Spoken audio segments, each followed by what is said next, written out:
আমাদের বাড়িতে মশারিগুলো এভাবে বিছানায় ঘুরে বেড়ায় বা খাটের পাশে ঘুরে বেড়ায়, তখন আমরা মশারিগুলো খুব দেখতে খারাপ লাগে।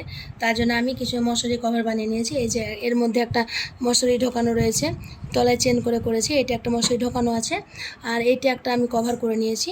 তো এই যে কভারটা আমি করেছি, এর মধ্যে কীভাবে মশারিটা ঢোকাচ্ছি আমি দেখিয়ে দিচ্ছি। আর তোমরা যারা মশারি কভারটা দেখতে চাইছো একটু আমাকে কমেন্ট করে বলবে। তো এটা আমার উপর দিক, হ্যাঁ, যেমন কুশনের বালিশ থাকে বা এমনি নর্মাল বালিশ থাকে ওরকমই বিছানায় থাকবে, খারাপ লাগবে না। এটা যেমন দেখতে মশারি ঢোকানো আছে, অথচ খারাপ লাগছে না, খুব সুন্দর লাগছে। কেউ মাথা দিয়ে থাকতেও পারবে বা বিছানাটা দেখতে ভালো লাগবে। তো যেটা আমি এটা করে নিয়েছি, এখানে আমি মশারিটা ঢোকানো কীভাবে দেখিয়ে দিচ্ছি। এর উল্টো দিকে আমি একটা চেন করে নিয়েছি, দেখো। তো এই যে চেনটা আমি খুলে দিলাম, আর এবারে আমি মশারিটাকে একটু একটু করে এভাবে ঢুকিয়ে দিচ্ছি। তো এভাবে আমি ঢুকিয়ে নিলাম, সম্পূর্ণ এটাকে আমি ঢুকিয়ে দিলাম এইভাবে। এবারে আমি চেনটাকে এভাবে লাগিয়ে দিলাম, কোনো সমস্যা হবে না, সুন্দরভাবে চেনটাকে আমি লাগিয়ে দিলাম।